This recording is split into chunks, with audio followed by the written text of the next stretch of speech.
let's take a look. Welcome to the man cave, right? We're looking at the EP7 from Ordro, direct from China. It's actually kind of cool, this thing. I do tutorials. I work with glass and primarily glass bead making and glass pendants, that kind of thing. And so I'm stationary at a torch, and I wanted to do tutorials from the bead maker's perspective, so first-person perspective. And thought about doing this for a long time, but really didn't have the equipment to pull it off, because really I wanted to have first-person plus another one or two camera angles available.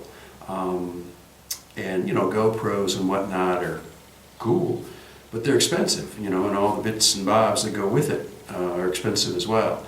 So it kind of was out of my, I couldn't justify, you know, the expense. But the Ordro came around, and this is an EP7. There was a 6, there was a 5. I don't know if there were more than that. But I know the 6 and the 5 didn't have the stabilizers in them. So in terms of upgrades, this is certainly a better one than its predecessors. But it's also pretty affordable for what it does. And you know, I'll get into the details and you know, pros, cons, and all of that. But you know, for your money, it's a pretty good camera. I'm pretty impressed, actually. It's better than I thought it was going to be. So take a look at some of the details. There's the unit itself, right? Nice. It's got the headband, you know. It's adjustable. Fits pretty comfortably.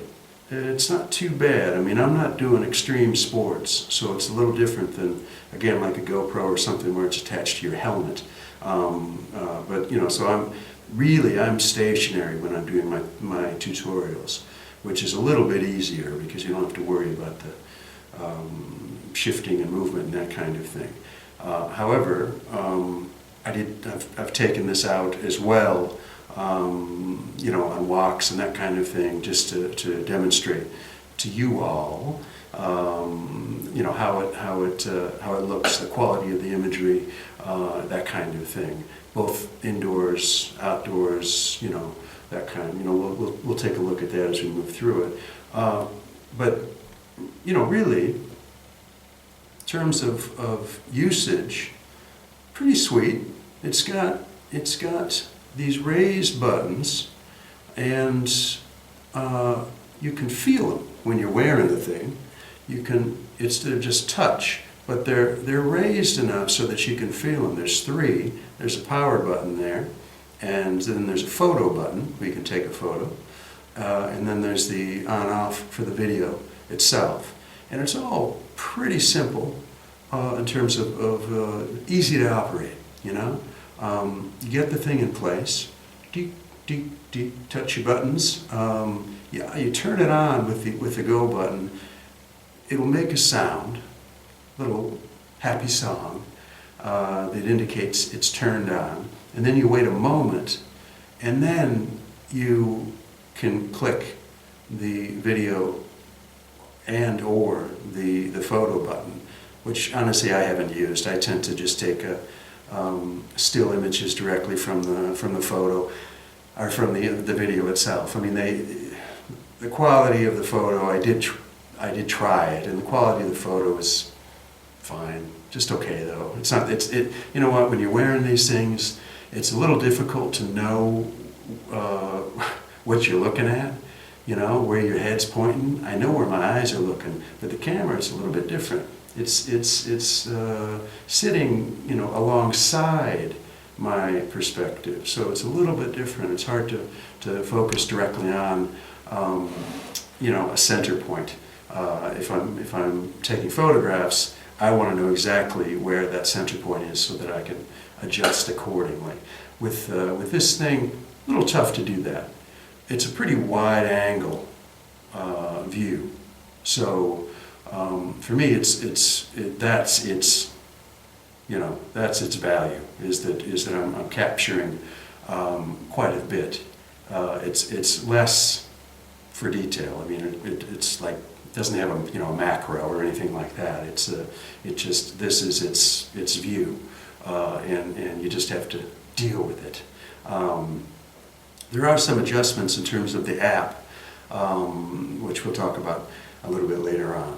So bits and pieces wise, camera itself, the headband, mine also came, and it depends on where you get these things, because initially I looked at ordering from directly from China, from Ordro, and it's a bit of a concern, I think. We're here in Italy, and I know for us there was going to be, and nobody tells you about this, I just know from experience, stuff that's coming out of China tends to take a really long time if you're ordering an individual piece. But also, when it arrives here, it has to go to customs. And then I got to pay customs, which I don't want to do. So, honestly, I didn't really think about that. I was just thinking, oh, it looks like maybe it's, best to order directly from the company. But it was my wife who mentioned, the thing about the customs, and it's true. I hadn't thought about it, and I looked it up, and it's a concern. I mean, things get lost in customs too, or at least held up in customs, in addition to whatever you're going to pay, which I don't want to pay anything extra. So in the end of it, we ordered a kind of a complete set from Amazon, because we have Amazon Prime, and even just Amazon in general, they do kind of have your back if something doesn't work out. So might want to think about that if you're thinking about ordering directly from China, because it does have its downsides. In the description below, I've got a link directly to this set on Amazon. It's an affiliate link, so if you use it, I appreciate it, because that's supporting my ability to play pool and not work. Actually, I do some work, but Okay, so bits and bobs. This is a remote control, which I haven't used. The thing is pretty small, pretty easy to, but it might come in handy. I guess I'd rather have it than not. And that's one of those things that kind of came in the package, and I have to say the package is pretty nice. This is a case it comes in. Nice, as cases go, right? And even for my handy dandy remote, I could even pop it into this wristband and then wear the thing, so that I can be turning it on and off and whatnot via the remote. Honestly, seems kind of useless to me. Maybe there's some great use for it for somebody, I don't know. I wouldn't pay extra because of this, because it's got the same buttons as this. So, some of the other bits that I got, this was a surprise and not mentioned in the description. This is an all-in-one USB adapter. So let's say a number like 1, 2, 3, 4 SD cards can fit into this, and then pop it into your computer and be able to transfer your data directly. Because that's a good thing, because the SD card that comes with the camera is tiny. It's very small. It's a very small one, and actually again, thinking about saving money and ordering from China Direct, it was possible to get it without the SD card. You know, oh, I've got an SD card, it's fine. I just wasn't thinking it through because obviously this is not going to handle a full-sized SD card. So at the end of the day, again, much better to order from Amazon because I got everything. And this, one of the things though that I did get in addition to the other stuff, which is also helpful, the tiny SD card fits into this slot, which is the standard size SD card. Now I can take this one and pop it into the computer and go from there if I needed to. So, what else is there? There's a weird little wrench. I didn't know what it was. It's a piece of plastic. I almost threw it away. Don't, though, because it's actually kind of handy. If you take a look, you'll see that this earpiece comes off. And when it does, and there's two of those, by the way, two of those earpieces, which, great, I'll take two. At no extra cost, I'll take as many as you'll give me. This little wrench, I now know what it is, fits on. You can tighten or loosen your camera position on the head mount.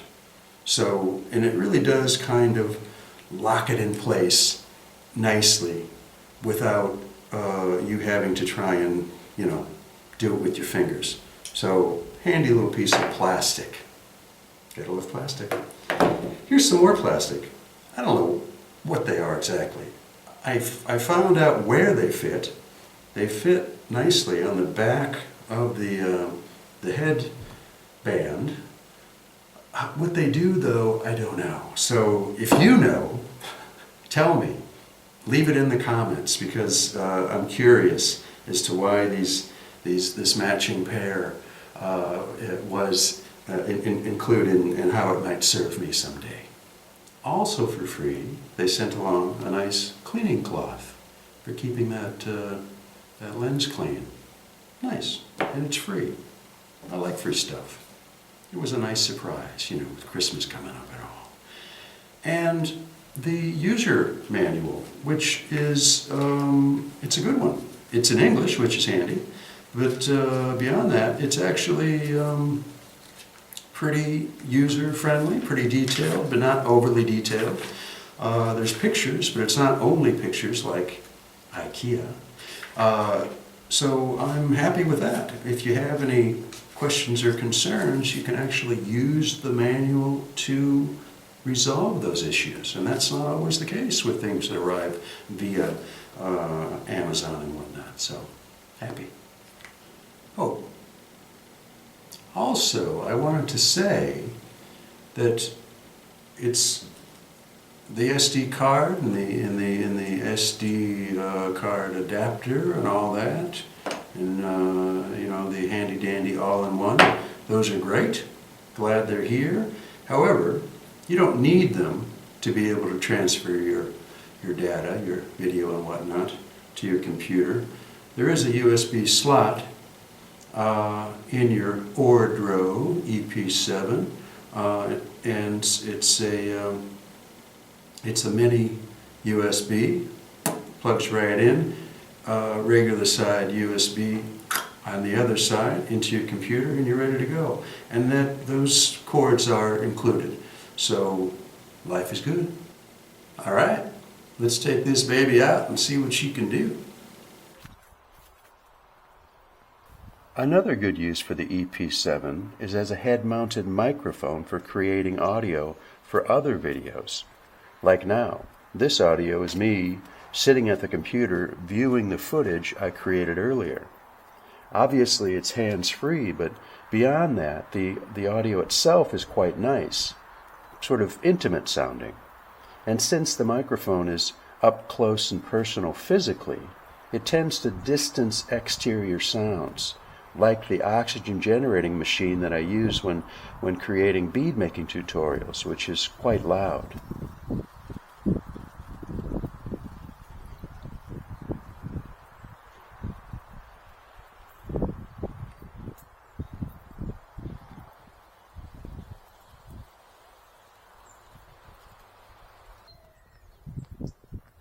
As I mentioned previously, the EP7 does have video stabilization. However, it's less than perfect.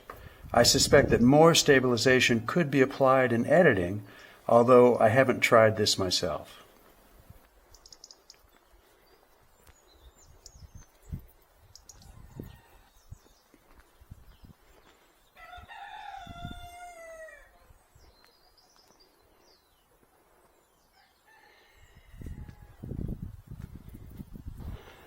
We're here on the coast of Tuscany, in Camaiore, which is about 7 kilometers from the sea,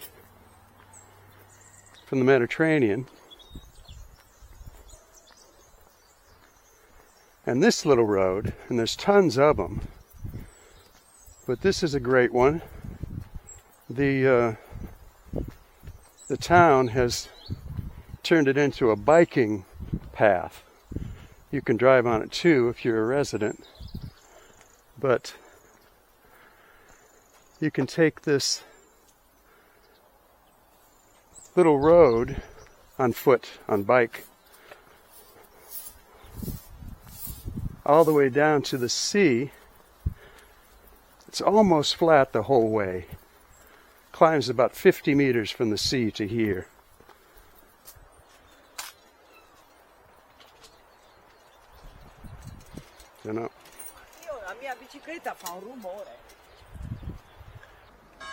So, we've seen how the EP7 handles a bright sunny November day.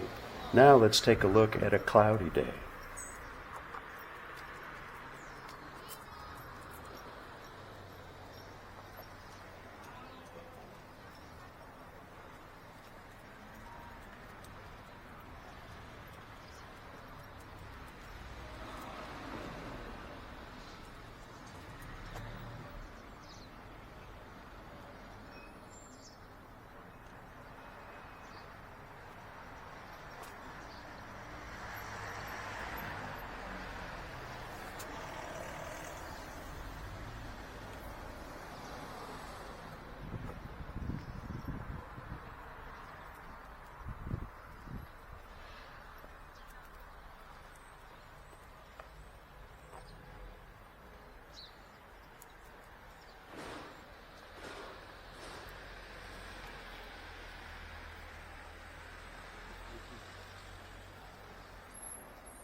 Overall, I'm pleased with the quality of the video when filming out of doors. But what about when we film inside? Let's take a look.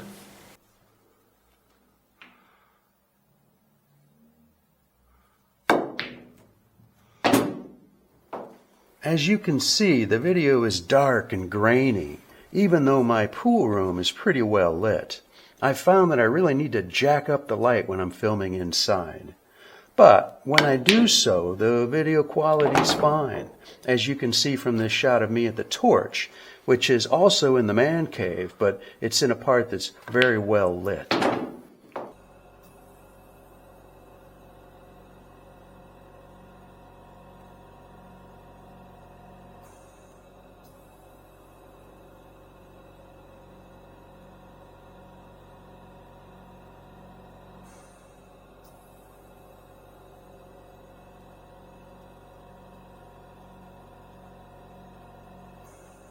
A couple of things you may have noticed from those two videos.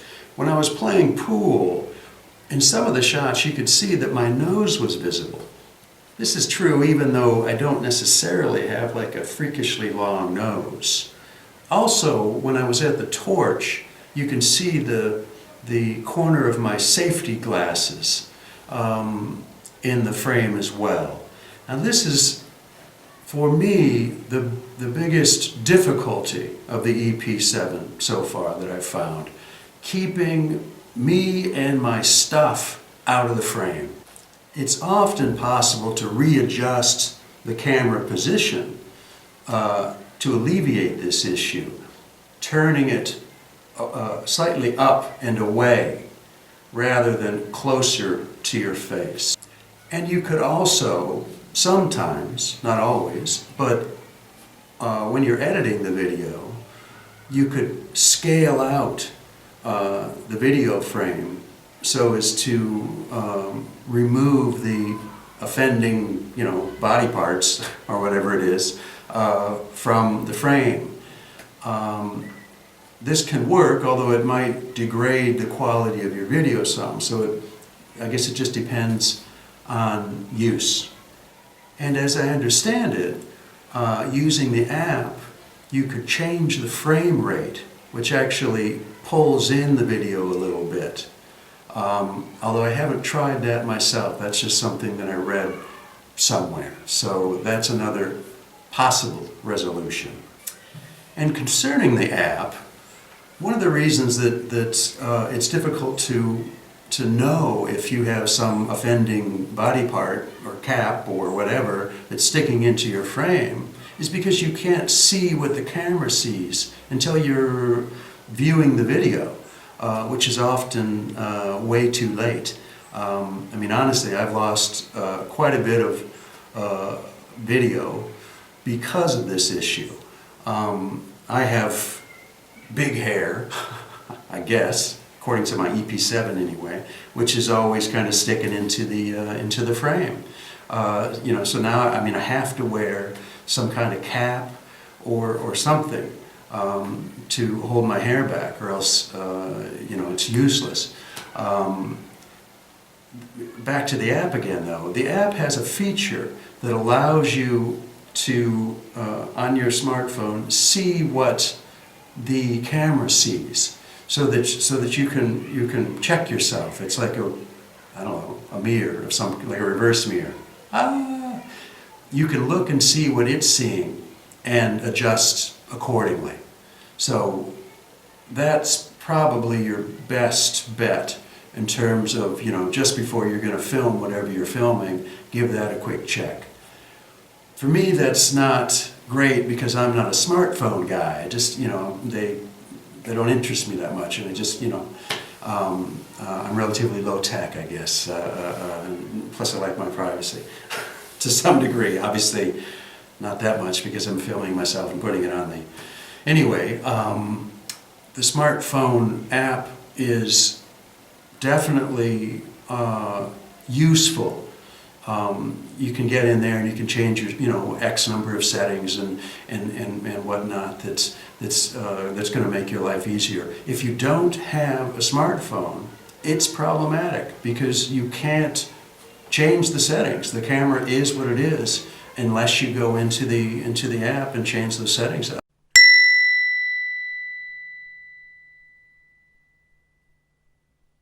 And what about wearing glasses, sunglasses, safety glasses during tutorials, that kind of thing? Well, comfort-wise, wearing glasses with the EP7 really isn't a problem.